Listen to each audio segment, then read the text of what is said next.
Kitoko sounds.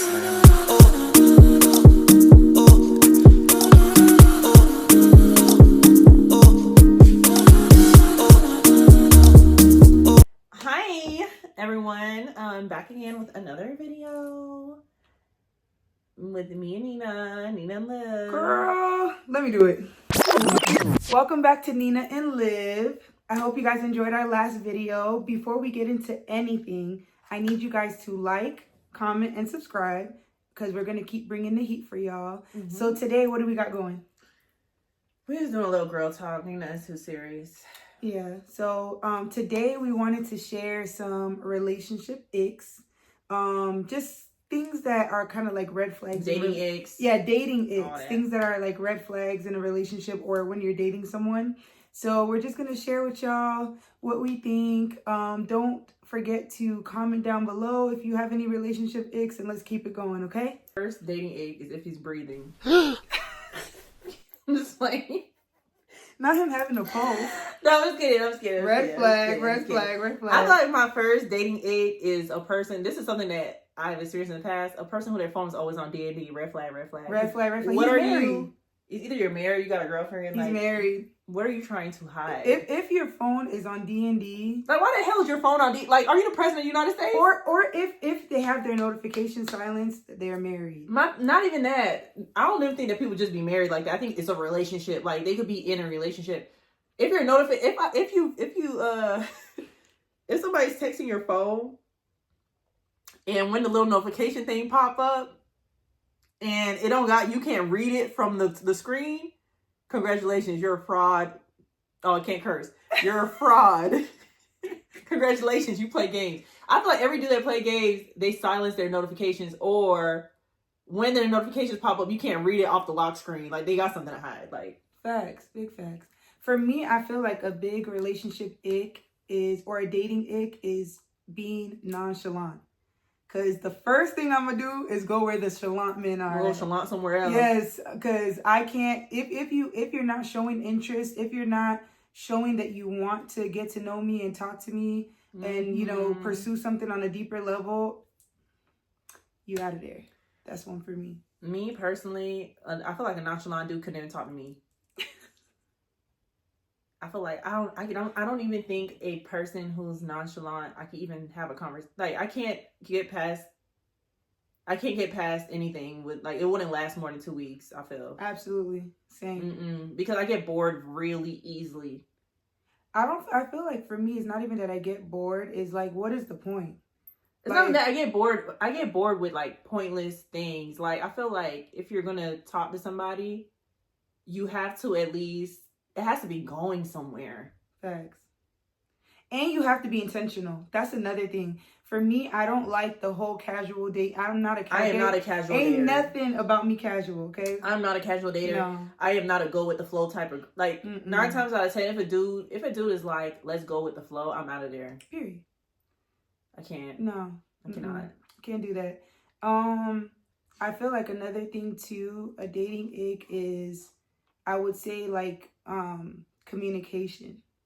Communication is another thing. And I know I said about, like, nonchalant and stuff like that, but communication for me is a big one, because if we're not able to communicate effectively and you're not able to articulate yourself in a way that doesn't cause arguments, then what are you even doing? Period. Right? Like, so that's another one. What about you? Me personally, like, this is gonna sound so mean, and I'm not a mean person, but I just not like stupid people. Like, if you're dumb, like, that's the biggest way for me to run the other way. Like, if you're not, if you have no intelligence, my thing is this: it's like, okay, let's say I'm dating a man. Okay, let's say you're not that intelligent. Cool, you can't teach me anything. That's one strike. Okay, and then you're nonchalant. That's another strike. And then you don't communicate well. Like, what is there to be in a relationship? Like, what exactly is there to hold on to? Yeah. I see that. And this is people in general, because it's not, I feel like this is people in general, because it's not gender specific for people to be smart or have no personality. Like, as a human, like me personally, friend wise, relationship wise, dating wise, I feel like the people around me have to be intelligent. Period. Make wise decisions, because like I feel like your friends are a reflection of you. If your friends are always getting drunk, drinking, and doing all type of crazy stuff, what do you have in common with those people that even attracts you to them? So for me personally, I feel like the most important thing is a person who has some type of wisdom or intelligence. Yes, especially emotional intelligence. I feel like emotional intelligence is almost more important than any other type of intelligence. Yes. Because if you know how to relate to people and you understand people on an emotional level, you will get very far in life. Facts. And I feel like also emotional intelligence has a lot to do with consideration and anticipating the needs of the person that you're with. It's like, how many times do I got to tell you something before you're like, oh, okay, let me intervene and see how she's doing, or let me see how I can help her. It's like when you care about someone, when you're dating them, it's like you anticipate their needs. Like, if you know like they're struggling in an area, or they're having a hard time with something, it's like you should be trying to help alleviate them in that area. Like, even if it's just something as simple as like, dang, I'm tired from work or whatever, you'd be like, okay, I booked you a massage or something. Like something like that. Just consideration and just being sweet and stuff like that. Like, that's a big thing for me. Another thing, a thing that's big for me too is leadership skills in dating. I feel like in dating, a man needs to show leadership skills. Yes. Like, where are we going? Because I feel like there's a lot of conversations around a woman should be submissive and things like this, but how is a woman going to submit to somewhere that she don't even know where she's going? For real. Like, it's just ask, like, if it's not even a woman, just anybody. Imagine somebody told you, hey, get in the car. Where are we going? I don't know. Somewhere. I'm the man. Go with the flow. Period. You don't know what time you're going to get back. You don't know. Just get in the car and let's just drive. Who wants to do that? I'm not trusting you. Who's going to trust that? Right. So I feel like, I don't know. I feel like people who have a lot of expectations with no sense of direction, it scares me.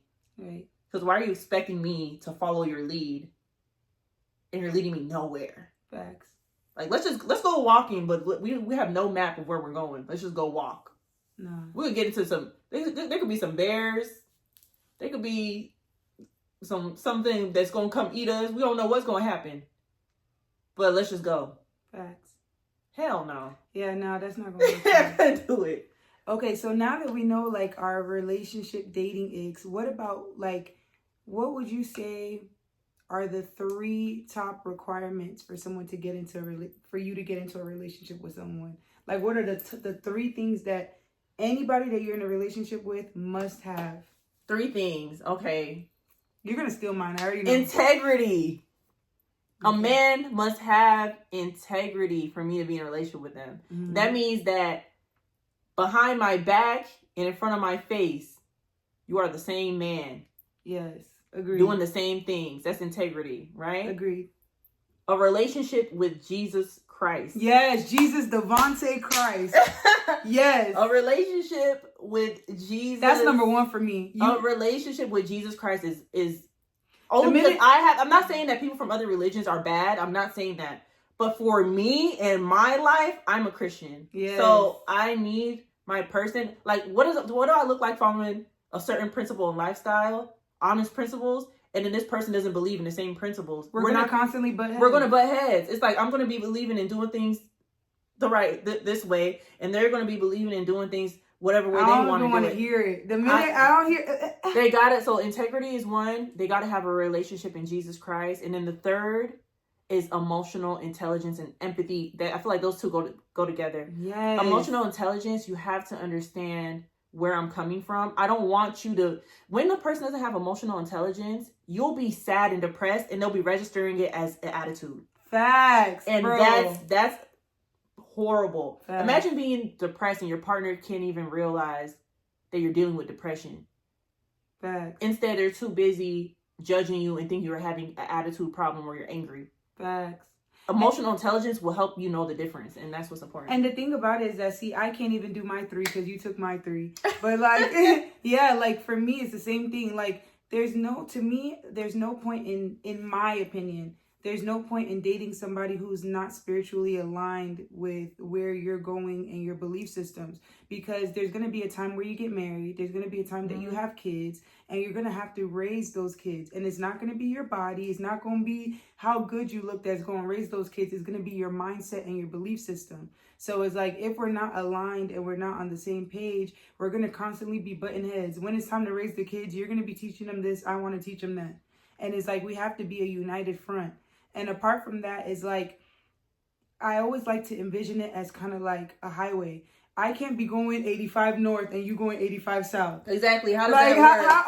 How are we going to go on a journey together if we're going two opposite directions? You know what I mean? Yeah. So it's like, to each his own. Everybody has the liberty to do what they want to do, how they want to do it. But for me, the number one prerequisite to dating me is having a relationship with Christ. Yeah. And I don't want to hear no, I'm a man of God, or no, because to me, following God is different from. Or I believe in a higher power. Yeah. That's not enough for me. I'm sorry. No. And it doesn't. And the thing is, when people, my biggest thing is this: people get so upset when something doesn't work for you. It's like, that's my progress, my preference. Like, I'm the gatekeeper of my own life. This is, I have to guard myself and what I bring into my world. Yeah. Why do I have to, like, people want you to bend your boundaries and bend what you want to do to fit their standard of what they want to give you. And that's just not how life works. Because you can't go to the store and, let's say you want to buy some True Religion jeans and they're $143. You can't go there and be like, I know that you're worth $143, but I want to give you $10. Right. They're going to look at you like you're crazy, and then they're going to escort your ass. What you need to do is go to a store that has jeans for $10. Exactly. What you need to do is go to a store that you can afford the jeans, or that the jeans are cheaper and they're fit your liking. Yeah. Don't try to bring, I hate when people try to bring down your value to match what they feel like they can give you. Yeah. That's not what I want. Like, no. Facts. So I feel like something that's very important to me, and of course something that's very important to you, is people with a relationship with Christ. Yeah. I always say your relationship with God is the core of who you are. How you do this is how you're going to do this. So how you have a relationship with God is how you're going to have a relationship with me. And to me, I feel like that's the biggest indicator of how your relationship is going to go. Like, how much they respect, reverence, and keep God's commandments is how much they're going to respect, reverence, and keep the relationship commandments. Right. Like, if you don't even care, you have no conviction in your heart when you do things wrong that God has literally spelled out for you not to do wrong, that's going to be the same thing in a relationship. Like, I don't even have a heaven or hell to put you in, and God does, and you're not following what he asks you to do, let alone me, that's just a human being. So that's my take on that. You have to have a relationship with God for me to even consider dating you. And just like you said, emotional intelligence, which I feel like is considering your partner, overstanding them, like, and that goes hand in hand with integrity. Yeah, and integrity. Yeah, those integrity. Like, I feel like integrity is such a big thing that's missing nowadays. Like, people are not doing that. Like, people don't have any integrity. Like, they're just moving the way they want to move. Being selfish is like the fastest way for me to be out the door. Period. And I'm not talking about selfish, like stingy with like money and things like that, because I think those things are not on the top of my priority. The top of my priority is how someone treats me. Facts. How they care for me emotionally. Because let's be honest, and this is the biggest thing I learned in the last person I was dealing with. If a person cannot carry you on the days, like emotionally, like on the days where you're going through a rough time, like someone passes away in your family, things like that, that person should not even have access to you. Okay. Like, at all. Because every single one of us are going to lose somebody one day. Mm-hmm. Whether it's a friend, a family member, a parent, a grandparent, whatever. We're going to go through a time where it's going to hurt, and it's going to hurt bad. Yeah. And if your person that you are attached to in a relationship, doing life with, can't even be there for you, that's a red flag. That's a no. Mm-hmm. So me personally, I feel like a person who has empathy is also very important, alongside with integrity and emotional intelligence. So emotional intelligence, you can understand me. Integrity, you're acting out the understanding. And also empathy, you are caring about my feelings. Like, you are showing care. You're exercising the fruit of the spirit. So I feel like that's This done turned to a Christian talk. So no, but one thing I do want to ask though, because like me and my older sister have this conversation a lot. Like, how important is attraction to you? So we already know like what is a prerequisite for you being able to date someone, but how important is attraction to you? I'm a little okay. So my thought process on attraction is a little bit different than other people's, because me personally, I feel like I'm attracted to intelligence, but I also realize that attraction can work in a negative way, and you can trauma bond to people off of similar hardships. Like if you're both dealing with the same trauma, bingo. Especially I learned this in counseling, like becoming a counselor. If you're dealing with trauma, a person who has the same trauma as you can be attractive to you. You can attract a person who has the same trauma, and you will think that that person is seeing you and that it's love, and it's not. It's just a toxic trauma bond. And over time, at first it's going to feel like love. At first. But over time, as you go deeper with that person, you start to realize that you don't even really have anything. You're not even compatible with this person. Yeah. Something is just drawing you to this person. You don't know what it is. It's because maybe y'all both have a deep-rooted sense of abandonment. Maybe you guys are both anxious attachment styles. It could be so many things. Or maybe you guys have core childhood wounds that are similar. And so they feel familiar to you. Yeah. And now you're attached. But when you try to go deep with that person, you realize they're not really there for you. They don't love you. It's nothing. But I feel like attraction can work in a negative way if you're not careful. Yes. So me personally, when it comes to attraction, not to get too deep, but when it comes to attraction, I feel like I'm more so attracted to people who show good character, like good character traits, good morals, like a person who's always helping others, generous, a person who's kind-hearted, a person who loves God. That's very attractive to me. A man of God, yes. So like I could see somebody on the exterior and be like, oh, that's an attractive man, and that's it. That's where it ends. Like I don't want anything more with him. But if the personality and the character matches the attraction, the looks, then that's when I know I'm attracted. Yeah. What about you? Absolutely. I feel like the same thing. Like for me, I'm not really moved by looks. Like looks is a plus, but I'm not moved by that at all. Like what's paramount to me is character and your walk with God, how closely you follow God and keep his commandments and walk with him. That's what's attractive to me, because there's nothing more attractive than a man that's leading you to Christ, not leading you to hell, not tempting you, not making you lust. Like that's what's attractive to me. And I just feel like I agree with you. Like sometimes you can see someone and they're attractive, but you're attracted to their wounds. You guys share the same wounds and the same traumas and stuff like that. So for me, I think that attraction can grow. I don't harp on physical attraction at all, because that can be a dangerous game. You can get yourself caught up just because somebody is cute. No. So that's me. I would say that's third on the list. For me, first thing is relationship with God. Second is character. Third is attraction or looks, physical looks. I agree 100%. So attraction is not. I feel like I'm more so attracted to people's spirit, like being a good person. So I feel like that's that. Now, how important to you is finances? Would you date somebody who's not doing well financially, but they have everything else on the list? I would, and I have. So, I would, because I know me and I'm a hustler and I'm always going to find a way to make money. I'm always going to develop a business. I'm always going to help. I don't want to say help. I'm always going to be a helpmate to the person that I'm with, always. Now, what's a deal breaker for me is if you're not willing.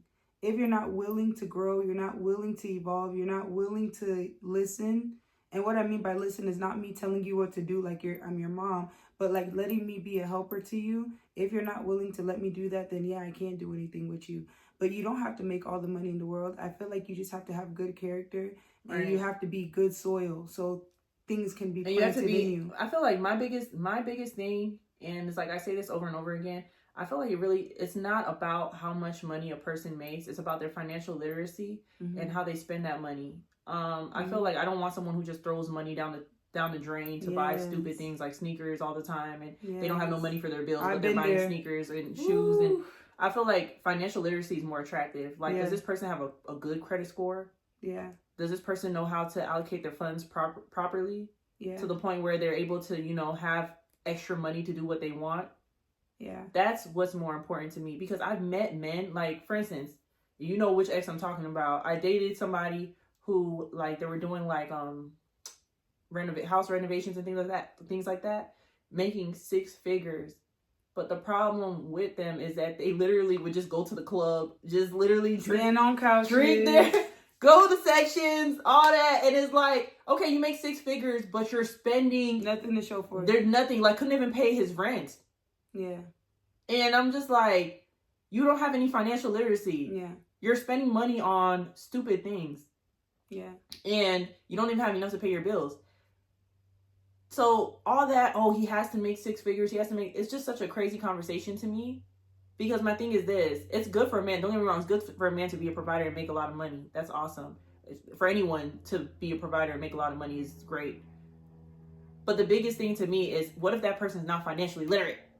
Yeah, I feel like you could be a provider at any scale, honestly. Exactly. Like even if you were to live in a 1-bedroom apartment, a man can provide in a 1-bedroom. There you can provide at different levels. I just feel like the most important thing is having a man that has the mind to want to provide for you, because a lot of people don't understand that just because a man has money doesn't mean that they have the mind to provide for you. It's like some men, they'll have money and they're not generous, they're not giving, they're not caring, they're stingy, or whatever the case may be, especially as it pertains to their relationship. So for me, it's more important to have a man that his mind is on providing for you, even if he's working at McDonald's, even if he's working at a place that doesn't pay too much. His mindset is always like, okay, I'm going to provide for my family and my wife, or whatever the case may be. It's called the provider mindset. Yeah.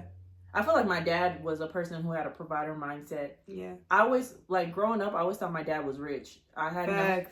We never knew how much money dad actually made until now that we're adults. Yeah. But the crazy thing is, like, we had everything. We went on cruises, we went on vacations, we went to London, we went to Las Vegas, we went everywhere. My dad took us around the world. We went to every island. Yeah. How many cruise ships have we been on? Like 14? I don't even know. We went on like 3 cruises a year. It was crazy. Like, we would spend Mexico, like December, we would spend Christmas in Mexico. Yeah. Like, we was going on vacation, honey. Yes. Dad took the whole family to Las Vegas. Dad didn't care. Yes. So my thing is like, growing up with that, like, my parents taking us places, doing a whole bunch of, we thought we were rich. And I'm pretty sure eventually we did get money and become a little bit more, successful. But in the beginning, I didn't know that my dad was just working, making an honest living, just trying his best. Yeah. Because my dad was so good with finances that we had everything that we wanted. Facts. Whether it was the brand new car. Francis had a Ford Explorer as soon as he was in high school. Like, everybody had all my sisters had cars. Like, yeah. We lived in a big house with a big pool. Yeah. We were living the American dream. And my dad wasn't even making that much money at that time, we don't believe. Yeah, he wasn't. We didn't know that, though. We didn't know that because he had a provider mindset. Yeah. He provided what he can. He did the best of what he can. And he was financially literate. Meaning that he knew where to allocate those funds to make the most out of his money. Yeah. Because if I tell y'all how much my dad was making back then, you probably wouldn't even believe it. I'm not going to say it, but you're not even going to believe it. But yeah, but I agree. I feel like everything just comes down to character. And I feel like also the reason why, like, a relationship with God is the most important, because you can't love, you can't lead, you can't do anything in this life to the degree that God ordained for you if you don't follow him. It may feel like it, you may get a replica of it, you may get a shell of it, but if you're not following Christ, and when I say following Christ, I mean keeping his commandments, trying to walk closely with him, you're not going to be able to efficiently do all the things that he's called you to do, like loving your wife, loving your spouse, loving your children, providing all that stuff. You're not going to be able to do it at the high level that he's ordained for you, because you're not closely following the principles. It's like you may reap some harvest. Like you may. There's people that are not Christian and they're married. There's people that are not Christian and they have money and they're providers and stuff. But like what I'm saying, like, for you to really reach those levels that God ordained for you, You have to walk with him. And I feel like, me personally, a man can't love me properly if he doesn't follow Christ, because God is love. So yeah, God is you love. can't take him out the equation and then love me properly. Like, it won't work. I've personally dated men that didn't believe in Jesus, and it probably was the worst experiences of my life. Men who had no relationship with God, mishandled me, mistreated me, though in the worst way a human being could possibly mistreat a person. And it made me realize something. I'm like, what is the common denominator with this stuff? Mm-hmm. They don't believe. Yep. My integrity and my faith in Christ and me wanting to walk and be closer to God made me treat them like a prized possession. I was treating them the way God calls us to treat people. And they weren't treating me like that because they didn't have it in them. They didn't know how you're supposed to treat someone. So if you don't know what to do with something, it doesn't matter how you're valuable, going to fumble it. It doesn't matter how valuable something is. If you don't know how to maintain it, or you don't have you're not equipped with what it Here's a perfect example. It takes to maintain it, you won't do right by Here's it. a perfect example. You know what $1 million can do, right? Yep. Now imagine giving $1 million to your daughter who's 3 years old and has no idea the value of that. She gonna rip it up, color on it, throw it in the trash, flush it down the toilet. Give some to Gessie to throw on the everything, trash. but invest and do the right thing with it. Right, because she doesn't understand the value. She doesn't know what you're supposed to do with that. She's not properly educated on what you're supposed to do with that $1 million. Yeah. But when you have that Bible and somebody's reading that Bible and you know how you're supposed to take care and treat a woman, they're able to treat you properly. So I feel and vice versa. Yeah, and vice versa. And also a woman knowing how to treat a man in the Bible, Yeah. Yeah. Agreed. And just like I learned from a lady that you introduced me to, like, she said something powerful. She was like, God didn't stop talking when he made the Bible. So that's why it's also important to have a relationship with God, because there's some things that are not in the Bible that God is going to instruct you. That's so true. Or there's some things in the Bible that are not explicitly spelled out. And even like in a relationship, having a relationship with God is important, because God orders your footsteps and shows you how to handle certain situations in your relationship and in your life. And that's why we have the Holy Spirit. Exactly. So right. It's needed. It's important. That's all I'm gonna say. So that's the most important trait to me. Got anything else? No, that concludes this video. Thank y'all so much for watching. Yes. And subscribe, please. We need to get these numbers up. Thank you so much for watching to the end. Bye for now. Bye.